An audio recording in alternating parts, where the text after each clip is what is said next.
أعوذ بالله من الشيطان الرجيم. بسم الله الرحمن الرحيم. تلك من أنباء الغيب نوحيها إليك ما كنت تعلمها أنت ولا قومك من قبل هذا فاصبر إن العاقبة للمتقين. وإلى عاد أخاهم هودا قال يا قوم اعبدوا الله ما لكم من إله غيره إن أنتم إلا مفترون. يا قوم لا أسألكم عليه أجرا إن أجري إلا على الذي فطرني أفلا تعقلون. ويا قوم استغفروا ربكم ثم توبوا إليه يرسل السماء عليكم مدرارا ويزدكم قوة إلى قوتكم ولا تتولوا مجرمين. قالوا يا هود ما جئتنا ببينة وما نحن بتاركي آلهتنا عن قولك وما نحن لك بمؤمنين إن نقول إلا اعتراك بعض آلهتنا بسوء. قال إني يشهد الله واشهدوا أني بريء مما تشركون من دونه فكيدوني جميعا ثم لا تنظرون. إني توكلت على الله ربي وربكم ما من دابة إلا هو آخذ بناصيتها إن ربي على صراط مستقيم. فإن تولوا فقد أبلغتكم ما أرسلت به إليكم ويستخلف ربي قوما غيركم ولا تضرونه شيئا إن ربي على كل شيء حفيظ. ولما جاء أمرنا نجينا هودا والذين آمنوا معه برحمة منا ونجيناهم من عذاب غليظ. وتلك عاد جحدوا بآيات ربهم وعصوا رسله واتبعوا أمر كل جبار عنيد. وأتبعوا في هذه الدنيا لعنة ويوم القيامة ألا إن عادا كفروا ربهم ألا بعدا لعاد قوم هود. وإلى ثمود أخاهم صالحا قال يا قوم اعبدوا الله ما لكم من إله غيره هو أنشأكم من الأرض واستعمركم فيها فاستغفروه ثم توبوا إليه إن ربي قريب مجيب. قالوا يا صالح قد كنت فينا مرجوا قبل هذا أتنهانا أن نعبد ما يعبد آباؤنا وإننا لفي شك مما تدعونا إليه مريب. قال يا قوم أرأيتم من كنت على بينة من ربي وآتاني منه رحمة فمن ينصرني من الله إن عصيته فما تزيدونني غير تخسير. ويا قوم هذه ناقة الله لكم آية فذروها تأكل في أرض الله ولا تمسوها بسوء فيأخذكم عذاب قريب. فعقروها فقال تمتعوا في داركم 3 أيام ذلك وعد غير مكذوب. فلما جاء أمرنا نجينا صالحا والذين آمنوا معه برحمة منا ومن خزي يومئذ إن ربك هو القوي العزيز. وأخذ الذين ظلموا الصيحة فأصبحوا في ديارهم جاثمين كأن لم يغنوا فيها ألا إن ثمود كفروا ربهم ألا بعدا لثمود. ولقد جاءت رسلنا إبراهيم بالبشرى قالوا سلاما قال سلام فما لبث أن جاء بعجل حنيذ. فلما رأى أيديهم لا تصل إليه نكرهم وأوجس منهم خيفة قالوا لا تخف إنا أرسلنا إلى قوم لوط وامرأته قائمة فضحكت فبشرناها بإسحاق ومن وراء إسحاق يعقوب. قالت يا ويلتى أألد وأنا عجوز وهذا بعلي شيخا إن هذا لشيء عجيب. قالوا وتعجبين من أمر الله رحمة الله وبركاته عليكم أهل البيت إنه حميد مجيد. فلما ذهب عن إبراهيم الروع وجاءته البشرى يجادلنا في قوم لوط إن إبراهيم لحليم أواه منيب. يا إبراهيم أعرض عن هذا إنه قد جاء أمر ربك وإنهم آتيهم عذاب غير مردود. ولما جاءت رسلنا لوطا سيء بهم وضاق بهم ذرعا وقال هذا يوم عصيب. وجاءه قومه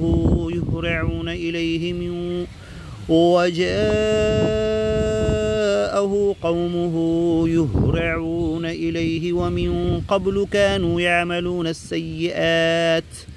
قال يا قوم هؤلاء بناتي هن أطهر لكم فاتقوا الله ولا تخزون في ضيفي أليس منكم رجل رشيد. قالوا لقد علمت ما لنا في بناتك من حق وإنك لتعلم ما نريد. قال لو أن لي بكم قوة أو آوي إلى ركن شديد. قالوا يا لوط إنا رسل ربك لن يصلوا إليك فأسر بأهلك بقطع من الليل ولا يلتفت منكم أحد إلا امرأتك إنه مصيبها ما أصابهم إن موعدهم الصبح وليس الصبح بقريب. فلما جاء أمرنا جعلنا عاليها سافلها وأمطرنا عليها حجارة من سجيل منضود مسومة عند ربك وما هي من الظالمين ببعيد. وإلى مدين أخاهم شعيبا قال يا قوم اعبدوا الله ما لكم من إله غيره ولا تنقصوا المكيال والميزان إني أراكم بخير وإني أخاف عليكم عذاب يوم محيط. ويا قوم يوفوا المكيال والميزان بالقسط ولا تبخسوا الناس أشياءهم ولا تعثوا في الأرض مفسدين. بقية الله خير لكم إن كنتم مؤمنين وما أنا عليكم بحفيظ قالوا يا شعيب أصلاتك تأمرك أن نترك ما يعبد آباؤنا أو أن نفعل في أموالنا ما نشاء إنك لأنت الحليم الرشيد قال يا قوم أرأيتم من كنت على بينة من ربي ورزقني منه رزقا حسنا وما أريد أن نخالفكم إلى ما أنهاكم عنه إن أريد إلا الإصلاح ما استطعت وما توفيقي إلا بالله عليه توكلت وإليه أنيب ويا قوم لا يجرمنكم شقاقي أن يصيبكم مثل ما أصاب قوم نوح أو قوم هود أو قوم صالح وما قوم لوط منكم ببعيد واستغفروا ربكم ثم توبوا إليه إن ربي رحيم ودود قالوا يا شعيب ما نفقه كثيرا مما تقول وإنا لنراك فينا ضعيفا ولولا رهطك لرجمناك وما أنت علينا بعزيز قال يا قوم أرهطي أعز عليكم من الله واتخذتموه وراءكم ظهريا إن ربي بما تعملون محيط ويا قوم اعملوا على مكانتكم إني عامل سوف تعلمون من يأتيه عذاب يخزيه ومن هو كاذب وارتقبوا إني معكم رقيب ولما جاء أمرنا نجينا شعيبا والذين آمنوا معه برحمة منا وأخذت الذين ظلموا الصيحة فأصبحوا في ديارهم جاثمين كأن لم يغنوا فيها ألا بعدا لمدين كما بعد ثمود ولقد أرسلنا موسى بآياتنا وسلطان مبين إلى فرعون وملئه فاتبعوا أمر فرعون وما أمر فرعون برشيد يقدم قومه يوم القيامة فأوردهم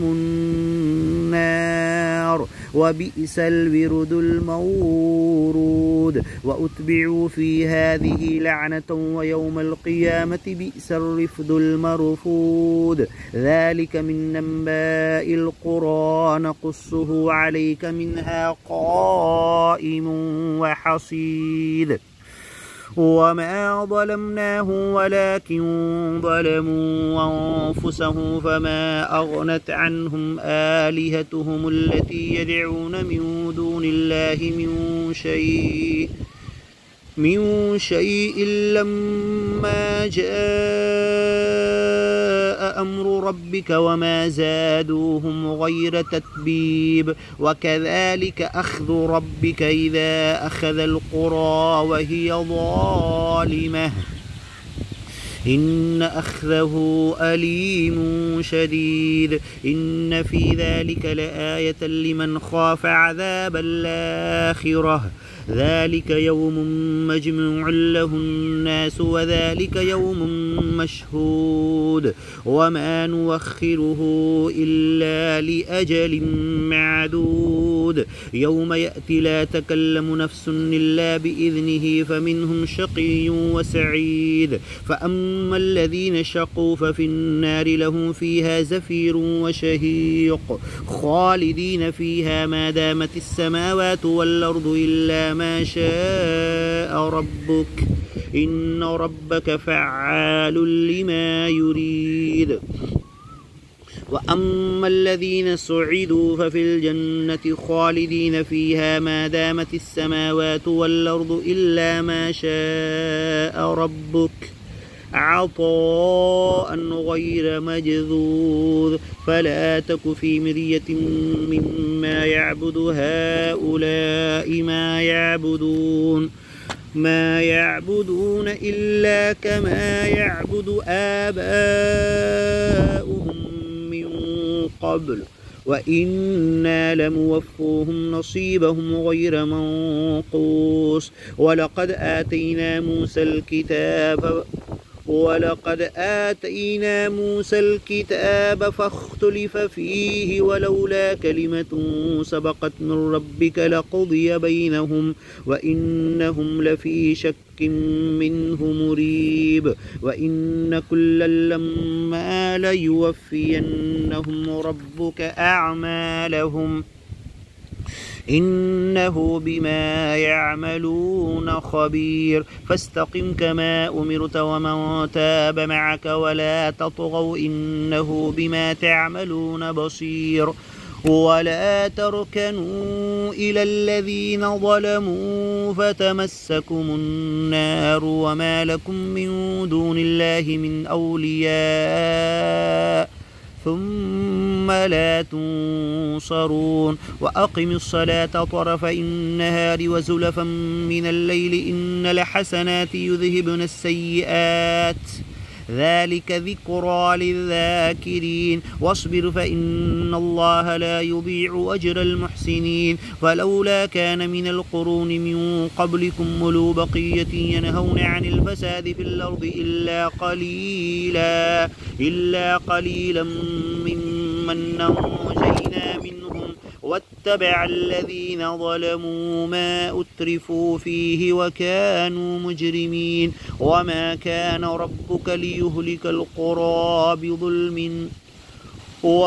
كان ربك ليهلك القرى بظلم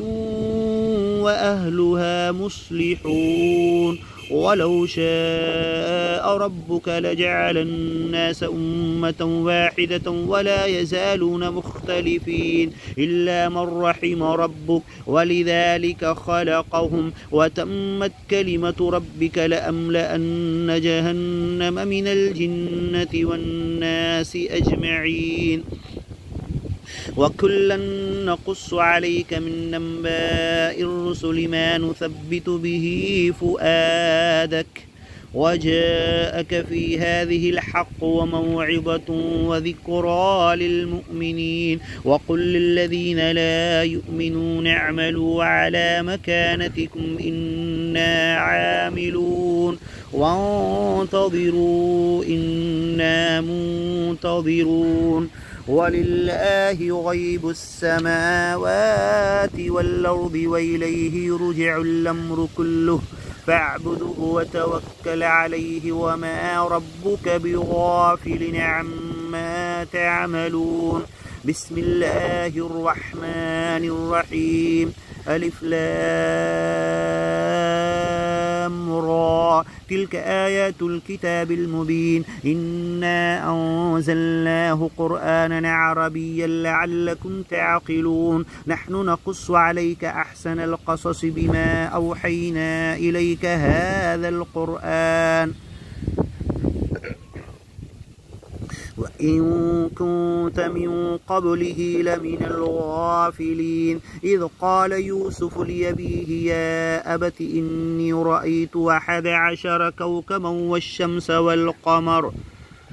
والشمس والقمر رأيتهم لي ساجدين قال يا بني لا تقصص رؤياك على إخوتك فيكيدوا لك كيدا إن الشيطان للإنسان عدو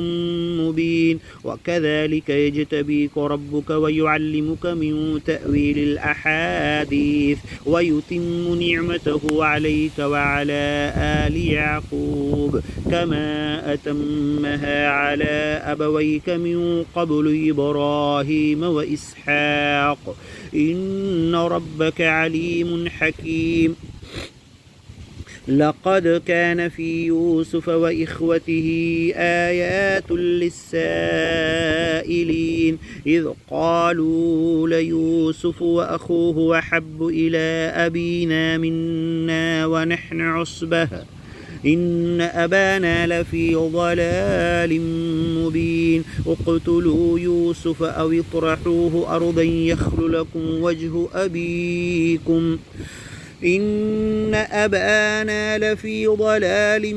مبين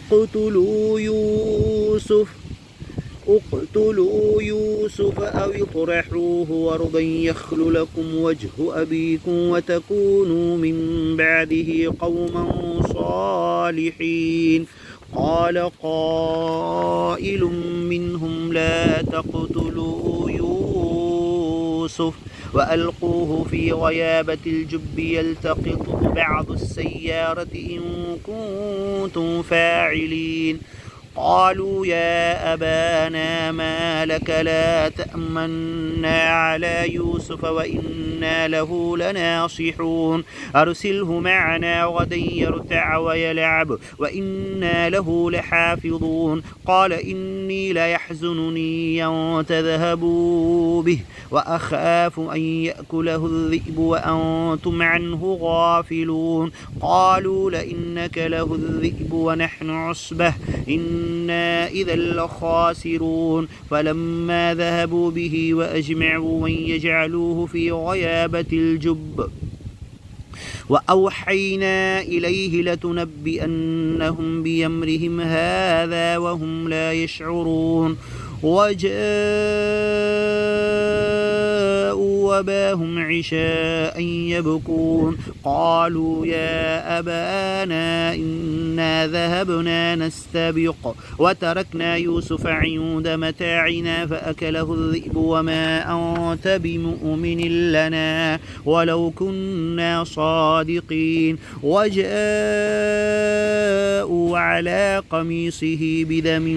كذب قال بل سولت لكم أنفسكم أمرا فصبر جميل والله المستعان على ما تصفون وجاء السيارة فأرسلوا واردهم فأدلى دلوه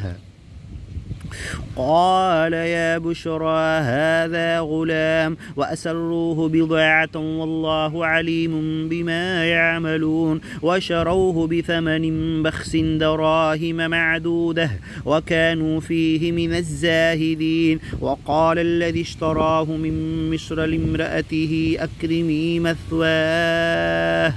أكرمي مثواه عسى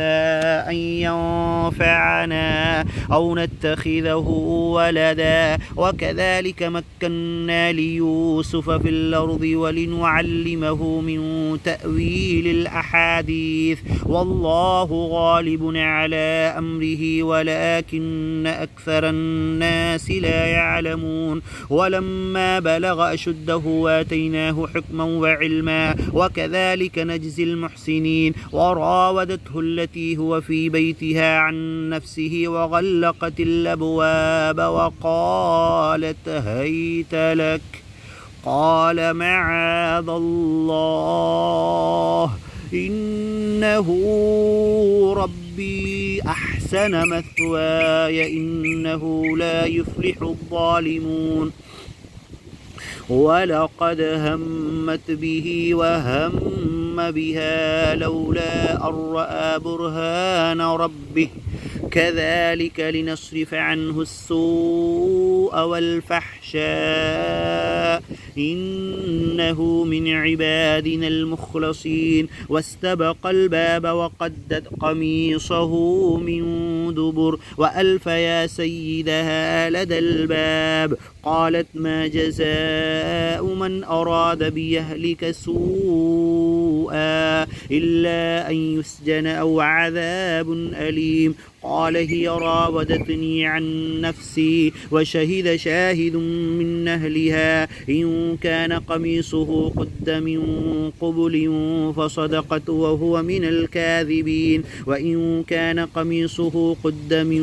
دبر فكذبت وهو من الصادقين فلما رأى قميصه قد من دبر قال إنه من كيدكن إن كيدكن عظيم يوسف أعرض عن هذا واستغفري لذنبك إنك كنت من الخاطئين. وقال نسوة في المدينة امرأة العزيز تراود فتاها عن نفسه قد شغفها حبا إنا لنراها في ضلال مبين. فلما سمعت بمكرهن أرسلت إليهن وأعتدت لهن متكأ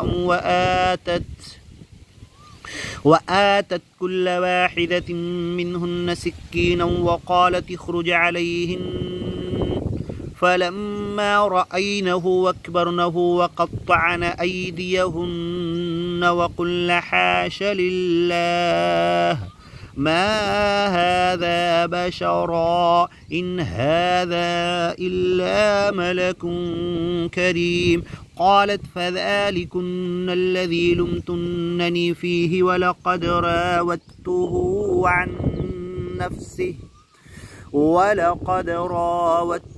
عن نفسه فاستعصم ولئن لم يفعل ما آمره ليسجنن وليكون من الصاغرين. قال رب السجن أحب إلي مما يدعونني إليه وإلا تصرف عني كيدهن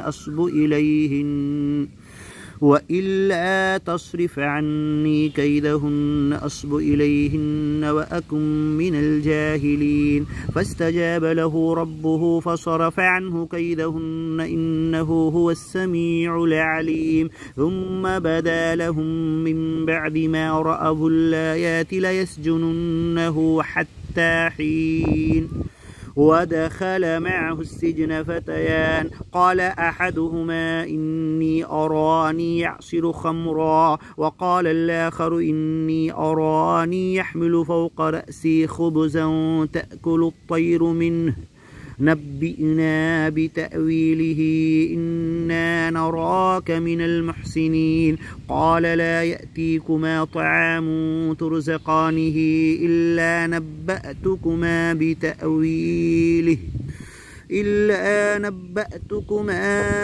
بتأويله قبل أن يأتيكما ذلكما مما علمني ربي إني تركت ملة قوم لا يؤمنون بالله وهم بالآخرة هم كافرون. واتبعت ملة آبائي إبراهيم وإسحاق ويعقوب ما كان لنا أن نشرك بالله من شيء ذلك من فضل الله علينا وعلى الناس ولكن أكثر الناس لا يشكرون. يا صاحب السجن أأرباب متفرقون خير أم الله الواحد القهار ما تعبدون من دونه إلا أسماء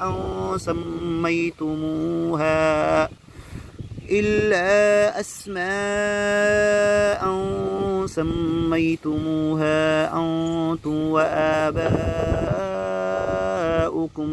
ما أنزل الله بها من سلطان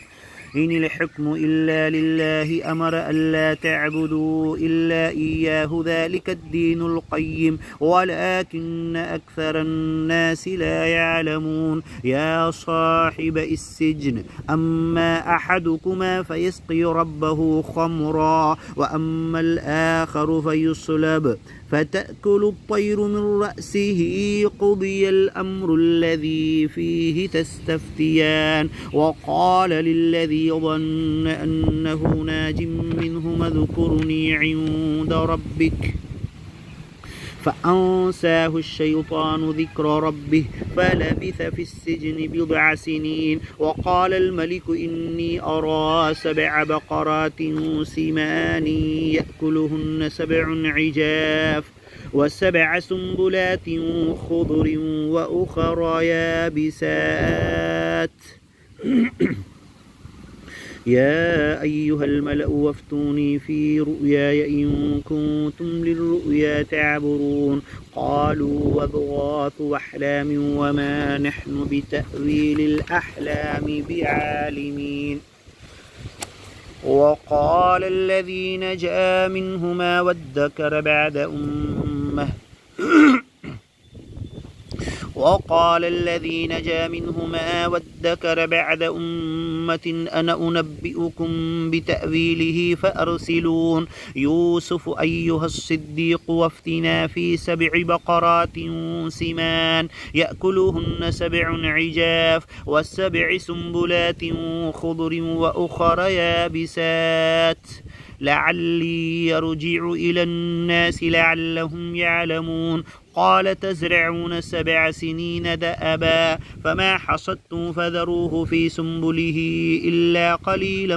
مما تأكلون ثم يأتي من بعد ذلك 7 شداد يأكل ما قدمتم لهن إلا قليلا مما تحصنون ثم يأتي من بعد ذلك عام فيه يغاث الناس وفيه يعصرون وقال الملك ائتوني به فلما جاءه الرسول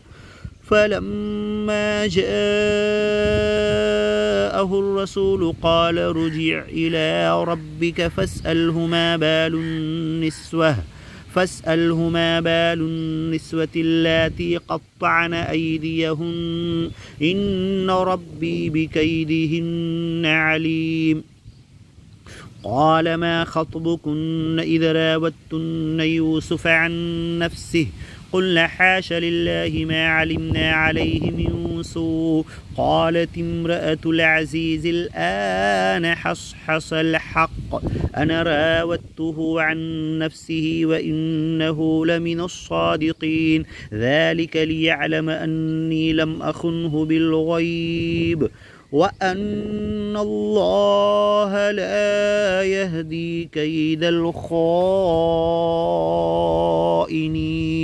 وما أبرئ نفسي إن النفس لأمارة بالسوء إلا ما رحم ربي إن ربي غفور رحيم وقال الملك ائتوني به أستخلصه لنفسي فلما كلمه قال إنك اليوم لدينا مكين أمين